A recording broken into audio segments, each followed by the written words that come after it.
Hi friends, welcome back to my channel Shivani Wave. Today I am delivering a dictation of 80 word per minute. This dictation will be start within next 5 seconds. 1, 2, 3, 4, 5. Start.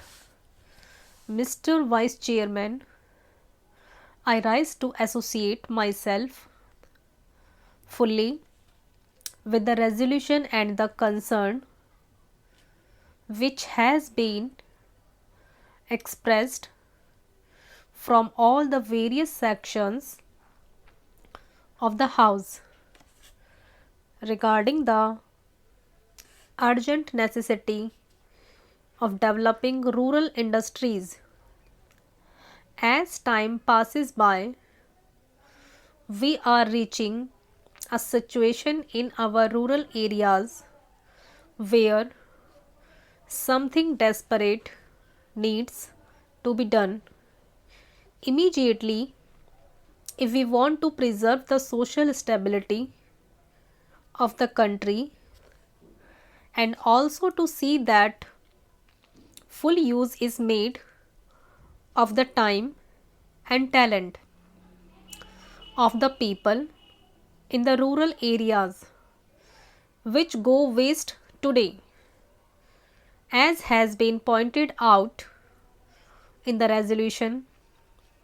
Sir, the Planning Commission and the Government of India have applied their minds to the various isolated aspects of rural industries, and some valuable reports have been published and some important recommendations have been made in these reports which need consideration. But unfortunately, there is no high level decision regarding the various issues which face the country as far as the problem of rural industrialization is concerned. We are not quite clear as to what, first of all, rural industries mean and what rural industrialization implies.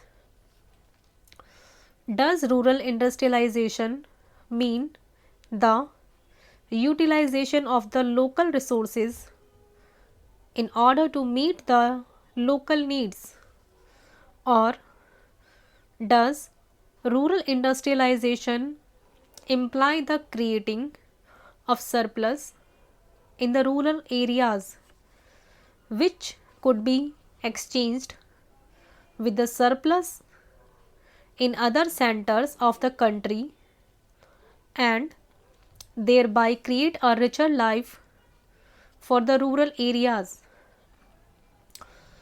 Various opinions have been expressed with regard to this problem, but there is no authoritative determination of the policy regarding the meaning of rural industrialization. It has been suggested that if such import of capital and skill from urban centers were to mean merely the multiplication of industrial centers in the rural areas, such an industrialization of the rural areas would nullify the advantages that are likely to accrue as a result of the rural industrialization. The time has come when some decision has to be taken as to what we really mean by this rural industrialization. There is also difference of opinion regarding the authority that should undertake the responsibility for this rural industrialization. From the literature, that has been published in this connection, it is quite obvious that two distinct and powerful schools have developed regarding this issue. On the one hand, there are people who believe that the task of rural industrialization should be entrusted to the village panchayats, since they represent the village people and they have the resources and the powers to raise the necessary resources from the rural areas. The panchayats, it is felt, are the competent authorities to deal with the problem of rural industrialization. Equally strongly, it has been argued by others that cooperatives are the right answer to the question as to which should be the authority that should deal with rural industrialization. I may also mention that there is a third school which believes that the import of private capital and private skill into the work of rural industrial development is the real answer to the problem which we face in the matter of rural industrialization. Here again, some authoritative determination of the policy has become necessary because in the absence of such a policy, ad hoc decisions are taken which sometimes cancel each other, and therefore the rapid progress which we hope and wish for in rural industrialization becomes impossible. Then again, there is the further question of protection that may be necessary for rural industries in view of the lack of the internal economy from which rural industries would suffer.